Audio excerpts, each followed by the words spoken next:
লাগে। তো আপনাদের সাথে গল্প করতে করতে এদিকে গরম গরম পাকোড়াগুলো চলে এসেছে। প্রত্যেকটা আইটেমই খেতে খুব ভালো ছিল। মাংসের চপটা ভালো লেগেছে, মাশরুমের পাকোড়াটা বিশেষ করে বেশি ভালো লেগেছে। পাকোড়ার উপর থেকে সিক্রেট একটা মশলা ছিল, সেই মশলাটা দিয়ে খেতেও ভালো লাগছিল, আর সাথে সস দিয়েছিল আর কি। আপনারা ইচ্ছা করলে সালাদও নিতে পারবেন। নদীর ধারে বসে এরকম মজার মজার পাকোড়া খেতে কিন্তু আমাদের কাছে ভালোই লাগছিল। আসলে এরকম প্রকৃতি মাঝে বসে না যে কোনো খাবার দিলেই দেখবেন যে আপনার মন এমনিতেই ভালো হয়ে যাবে, খেতেও ভালো লাগবে। আর এইসব প্লেসগুলোতে আমার কাছে আসতে বেশি ভালো লাগে, বিশেষ করে বর্ষাকালে নদীর পানি যখন থই থই করে তখন কিন্তু নদীর তীরে এসে একটু বসে থাকতে, একটু সময় কাটাতে ভালো লাগে।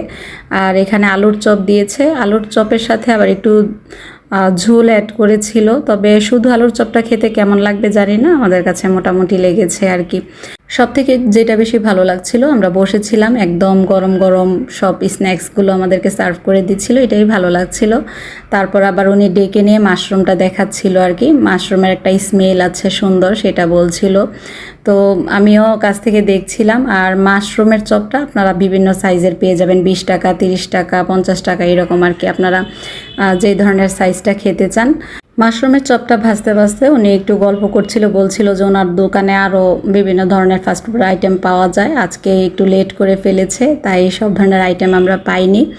তো আমরা কিন্তু মোটামুটি অনেকগুলো স্ন্যাক্সই খেয়েছি বসে বসে, আমাদের কাছে বেশ ভালো লেগেছে।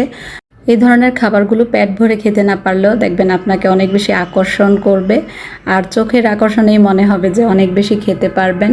তো আমাদের কাছে কিন্তু দেখে যেমন লোভনীয় লাগছিল, খেতেও বেশ ভালো লেগেছে। আমরা বসে বসে অর্ডার করেছি, খেয়েছি, কিছু সময় ধরে আড্ডা দিয়েছি, ফ্যামিলির সাথে খুব সুন্দর একটা সময় কাটিয়েছি। আর এই মজাদার স্ন্যাক্সগুলো যদি খেতে চান তাহলে আপনাদেরকে চলে আসতে হবে নরসিংদী নাগরিয়াকান্দি ব্রিজের প্রথমেই আপনারা দোকানটা পেয়ে যাবেন, একটা সাইডে ছোট্ট করে একটা দোকান। তবে খাবারগুলো কিন্তু বেশ ভালো লেগেছে, আর এতগুলো আইটেম দেখে আরও ভালো লাগছিল আর কি। তো এই তো দেখেন আমরা